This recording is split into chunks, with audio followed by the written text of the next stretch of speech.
बाल झड़ना या गिरना एक आम समस्या है, पर हमको ये जानना होता है कि क्या ये झड़ना नॉर्मल है और क्या एबनॉर्मल है और कब हमें परेशान होना चाहिए। अगर आपको पता हो तो हमारे सर पे जो हर एक बाल है वो एक ग्रोथ साइकिल से गुजरता है, यानी एक ग्रोथ चक्र से गुजरता है। बाल जब हेयर फॉलिकल से निकलता है तो वो पहले एक ग्रोइंग फेज़ में रहता है कई सालों तक, और उसके बाद वो रेस्टिंग फेज़ में चला जाता है, जिसको कि हम टीलोजन फेज़ बोलते हैं। तो एनाजन फेज़ और टीलोजन फेज़ में कुछ महीने रह के, अराउंड 4 से 5 महीने रह के बाल फिर गिर जाता है और उसकी जगह एक नया बाल निकलता है, और ये चक्र यूं ही ज़िंदगी भर चलता रहता है। तो अगर गिनती में हम देखें तो लगभग 100 से 150 बाल का रोज़ गिर जाना बिल्कुल नॉर्मल है। पर अगर आपको लगता है कि आपके इससे ज़्यादा बाल गिर रहे हैं, या आपको ऐसा लगता है कि आपके बालों के गिरने का पैटर्न बदल गया है, कपड़ों पे बाल पड़े हुए हैं, बिस्तर पे बाल बिखरे हैं, या घर भर में बाल बिखरे हुए हैं, गुच्छे में बाल निकल रहे हैं, तो ये डेफिनेटली एबनॉर्मल है। इसका कई बार कुछ इंटरनल कारण भी होता है जो कि गंभीर भी हो सकता है, और आपको इसके लिए अपने डर्मेटोलॉजिस्ट से एडवाइस लेनी चाहिए। बाल गिरने के कई कारण हैं, उसमें सबसे कॉमन कारण होता है जेनेटिक कॉज। इसमें जेनेटिक्स और हार्मोन्स दोनों का ही रोल होता है। इसको हम लोग पैटर्न बॉल्डनेस भी बोलते हैं। ये यूजुअली मेल्स में ज़्यादा कॉमन होता है, हालांकि फीमेल में भी हो सकता है। इस तरह के हेयर लॉस में यूजुअली फ्रंटल एरिया से, यानी फ्रंट पार्ट ऑफ स्कैल्प से हेयर लॉस होने लगता है, जो काफ़ी बड़े एरिया को धीरे धीरे इन्वॉल्व कर लेता है, और इस तरह के हेयर लॉस में हेयर लॉस पूरा परमानेंट होता है। फीमेल्स में यूजुअली कंप्लीट बॉल्डनेस नहीं होती है, पर उनका यूजुअली जो मांग वाला एरिया है ये जो है काफ़ी पतला दिखने लगता है, मांग काफ़ी चौड़ी दिखने लगती है। दूसरे टाइप का हेयर लॉस होता है बिकॉज ऑफ डाइट। आजकल जो लोग क्रैश डाइटिंग करते हैं, या जो लोग प्रॉपर बैलेंस डाइट नहीं लेते हैं, तो उनकी डाइट में काफ़ी न्यूट्रिएंट्स की डेफिशिएंसी हो जाती है, जो कि बालों के लिए काफ़ी हार्मफुल है। थर्ड होता है हार्मोनल कॉजेज़। तो बहुत से ऐसे हार्मोनल प्रॉब्लम है, जैसे कि थायराइड प्रॉब्लम्स हुआ, या जिनको पॉलीसिस्टिक ओवेरियन डिजीज़ है उनको भी हेयर फॉल काफ़ी होता है। डायबिटीज़ एक ऐसा डिजीज़ है जिसमें भी हेयर फॉल एक एज अ कॉम्प्लिकेशन है, तो डायबिटीज़ को कंट्रोल करना भी काफ़ी ज़रूरी है। इसके अलावा जिस प्रेगनेंसी में, लैक्टेशन में जो हार्मोनल चेंजेस होते हैं उनकी वजह से भी हेयर लॉस होता है। फिर आता है स्ट्रेस का काफ़ी बड़ा रोल है। स्ट्रेस चाहे वो मेंटल हो या फिजिकल हो, तो उसके वजह से भी बाल काफ़ी गिरते हैं। इसके अलावा लोकल कॉजेज़ भी देखना होता है कि कोई स्कैल्प की स्किन में ही तो प्रॉब्लम नहीं है, फोड़े तो नहीं है, सेबोरिक डर्मेटाइटिस तो नहीं है, फंगल इन्फेक्शन तो नहीं है, उसकी वजह से भी बाल गिर सकते हैं।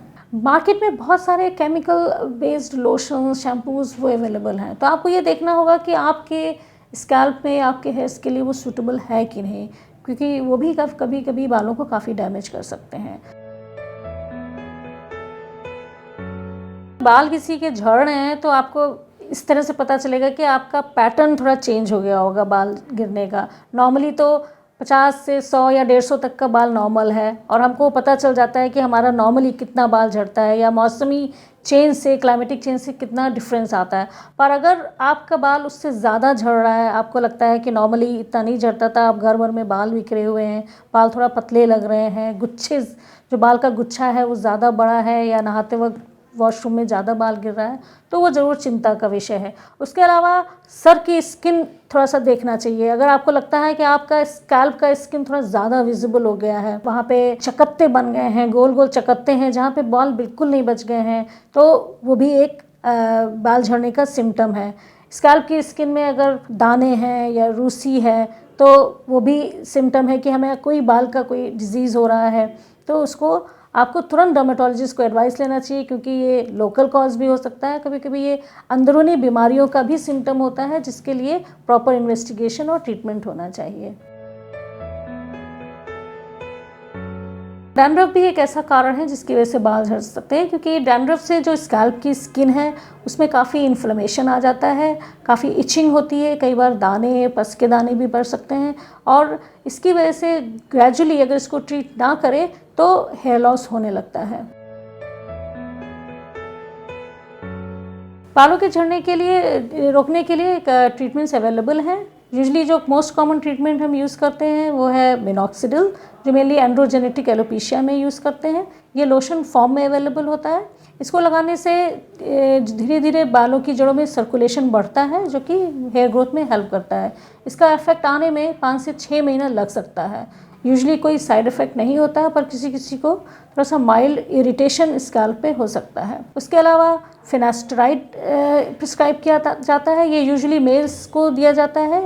ये लोशन फॉर्म में भी अवेलेबल है और टैबलेट फॉर्म में भी अवेलेबल है, पर इसको ओवर द काउंटर ना खरीदें, हमेशा डर्मेटोलॉजिस्ट की एडवाइस से ही लें, क्योंकि इसके कुछ साइड इफ़ेक्ट्स भी होते हैं। उसके अलावा डाइटरी अगर कोई डेफिशिएंसी है उसको पूरा करना है, तो अगर फेरिटिन यानी कि आयरन, विटामिन डी, कैल्शियम या जिंक की डेफिशिएंसी है तो उसके लिए सप्लीमेंट्स लेने पड़ते हैं और उनको डाइट से भी, प्रॉपर डाइट से भी कवर करना पड़ता है। कई बार ये ट्रीटमेंट इफेक्टिव ना होने पे या इनसे एडिशनल बाकी ट्रीटमेंट्स किए जाते हैं, जैसे कि पीआरपी अवेलेबल है, जो कि जिसमें ब्लड पेशेंट का निकाल के और उसको मशीन में सेंट्रीफ्यूज करने के बाद उसके ग्रोथ फैक्टर्स निकाल के स्कैल्प की स्किन में इंजेक्ट किया जाता है। अगर कोई भी हेल्पफुल नहीं होता है तो एंड्रोजेनेटिक एलोपेशिया में जो लास्ट ऑप्शन है वो है हेयर ट्रांसप्लांटेशन।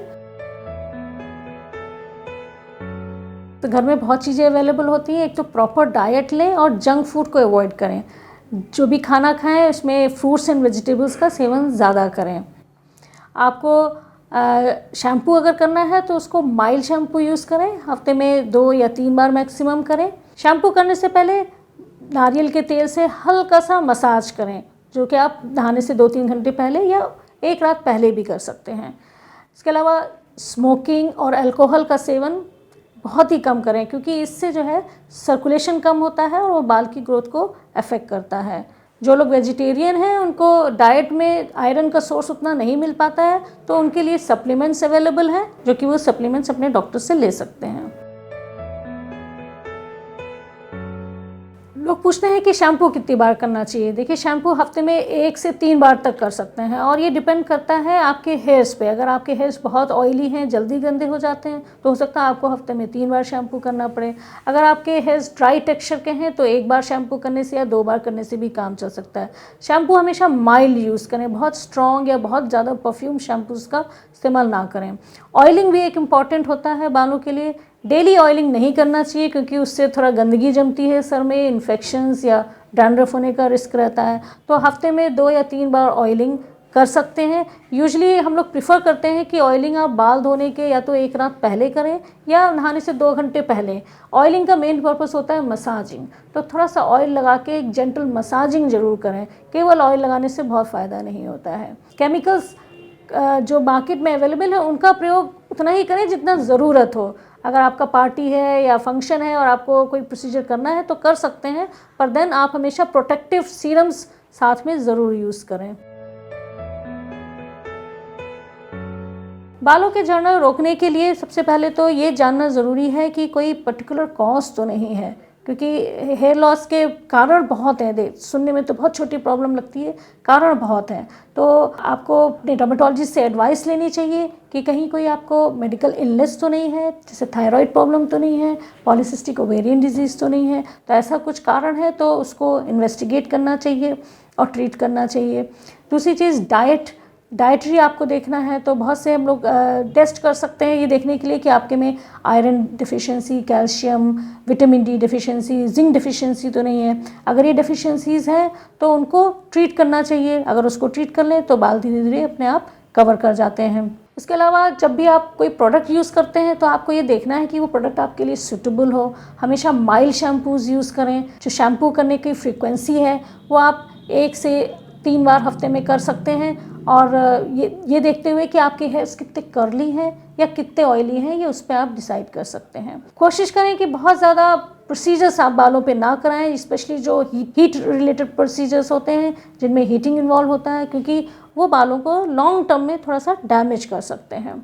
अगर आपको और कोई अंडरलाइंग प्रॉब्लम है स्कैल्प में, आपको लगता है आपको दाने निकलते हैं बार बार, या स्कैल्प इची रहता है, फोड़े निकलते हैं, या कहीं से कुछ पैच हेयर का लॉस हो गया है, तो उसके लिए आप कंसल्ट करें, क्योंकि इसके भी कारण कई हो सकते हैं। फंगल इन्फेक्शन हो सकता है, एलोपेशिया एरियाटा हो सकता है, सेबोरिक डर्मेटाइटिस हो सकता है। इसको आप अपना डायग्नोस करवाएं जिससे कि इसका प्रॉपर ट्रीटमेंट हो सके। अगर आपको किसी पर्टिकुलर प्रोडक्ट से एलर्जी हो रही है, जैसे अगर आप डाई लगाते हैं, आपको लगता है वो आपको इचिंग करता है, इरिटेट करता है, या कोई पर्टिकुलर शैम्पू, तो आप डर्मेटोलॉजिस्ट से एडवाइस करें, क्योंकि एलर्जी टेस्ट करके इसको कंफर्म किया जा सकता है। अगर कंफर्म हो जाए तो उसके ऑल्टरनेटिव्स यूज़ किए जा सकते हैं। बालों की प्रॉब्लम्स बहुत बढ़ गए हैं तो उसके कुछ ना कुछ कारण हमारे अपने घर पे ही होते हैं। तो हमको सबसे इम्पॉर्टेंट तो ये है ध्यान रखना है कि क्या ऐसी चीज़ें जो हम गलत कर रहे हैं या जो कम कर रहे हैं। तो हमको हमेशा डाइट अपनी प्रॉपर रखनी चाहिए। फ्रूट्स एंड वेजिटेबल्स का सेवन बहुत करना चाहिए। कोशिश करना चाहिए कि बाहर का जंक फूड कम से कम खाएं। अपना न्यूट्रिशन मेंटेन रखें। अच्छा न्यूट्रिशन होगा तो स्किन और बाल दोनों ही हेल्दी होंगे। केमिकल्स का प्रयोग कम से कम करें। केमिकल बेस्ड प्रोडक्ट्स को जब तक आप पूरी तरह से ना जानते हो, अगर आपको लगता है आपको सूट नहीं कर रहे हैं तो उनको इस्तेमाल ना करें। जो केमिकल प्रोसीजर्स भी हैं, जो बाहर बहुत सारा स्ट्रेटनिंग, स्मूदनिंग और ये सब अवेलेबल है, उसको जितना ज़रूरत है मिनिमल से मिनिमल रखें। बहुत ज़्यादा रूटीनली ना यूज़ करें, बिकॉज लॉन्ग टर्म में ये हेयर्स को डैमेज करता है, डिहाइड्रेट करता है। अवॉइड करें स्मोकिंग और अल्कोहल, बिकॉज इनसे जो है सर्कुलेशन कम होता है और ये बालों की ग्रोथ को अफेक्ट करता है। स्ट्रेस को मिनिमल से मिनिमल रखने की कोशिश करें। ये कठिन होता है पर स्ट्रेस मैनेजमेंट के भी ऑप्शंस अवेलेबल हैं।